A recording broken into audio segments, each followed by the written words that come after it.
आता आम्ही आज भारतीय राष्ट्रीय काँग्रेस पक्षाच्या वतीने उमेदवारी दाखल केलेली आहे। माजी आमदार आमचे काँग्रेसचे ज्येष्ठ नेते सन्माननीय माधवरावजी पाटील जवळगावकर साहेब असतील, आमचे माजी सनदी अधिकारी रामदास पाटील सुमठाणकर असतील, या दोघांनी आज उमेदवारी दाखल केलेली आहे। आणि आपण जसं म्हणता संख्याबळाचं गणित, त्यामध्ये काँग्रेसला विचारसरणी मानणारे नांदेड जिल्ह्यामध्ये भरपूर प्रमाणात आहेत। आम्ही महाविकास आघाडी म्हणून एकत्र तर आहोत, पण त्या ठिकाणी भाजपमध्ये सर्व आलबेल आहे असं नाही आहे।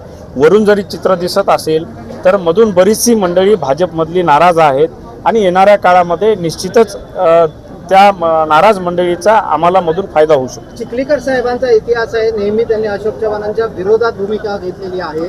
छुप मतदान आहे, ते आपल्याला मदत करतील असं वाटतं, कारण तुम्ही त्यांच्याशी संपर्क करणार आहात? नाही, मी आताच म्हणल्याप्रमाणे महायुतीमधले बरीच अंतर्गत धुसफूस, त्याचा फायदा येणाऱ्या काळामध्ये निश्चितच आम्हाला या विधान परिषदेच्या निवडणुकीमध्ये होऊ शकतो। राजूरकर यांची उमेदवारी जाहीर झाल्यानंतर भाजपाच्या दोन नेत्यांमध्ये फेसबुक वॉर सुरू झालेली आहे, वैयक्तिक टीका सुरू झालेली आहे।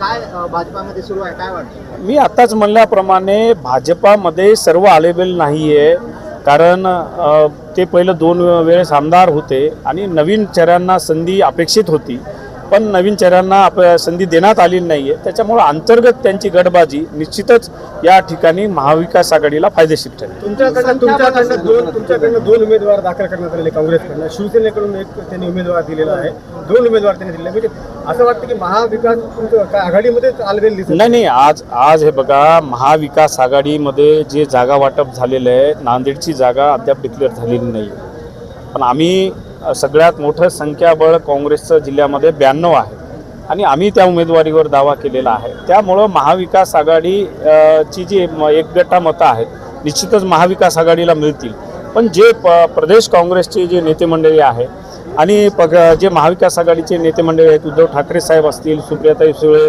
पवारसाहेब गट असतील आणि काँग्रेसचा, ते आज उद्यामध्ये एकंदरीत त्या ठिकाणी विचार करून आम्हाला ते जो संदेश देतील तो आम्हाला सर्व महाविकास आघाडीला बंधनकारक राहतील। आणि आज ज्यांनी ज्याच्या परीने त्यांनी उमेदवारी अर्ज फक्त दाखल करून ठेवलेला आहे, आता 4 तारखेपर्यंत सर्व चित्र स्पष्ट होईल।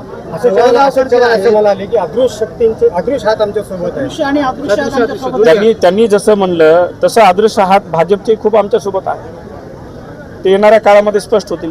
त्यांनी आता सांगितलं की जसं फेसबुक वॉर चालू झालेला आहे तसं अंतर्गत धुसफूस त्यांच्यामध्ये खूप आहे, आलबेल नाही आहे सर्व काही, आणि त्याचा फायदा निश्चितच आम्हाला महाविकास आघाडीला येणाऱ्या काळात मिळणार आहे। जवळगावकर हे महायुतीकडूनही इच्छुक होते, तशी त्यांनी म्हणजे चर्चा पण सुरू होती आणि त्यांनी संपर्क केला होता असं बोलल्या जात आहे, काय खरं आहे? नाही, आता हे बघा कसं आहे, जर तरच्या बातम्या वेगळ्या आहेत।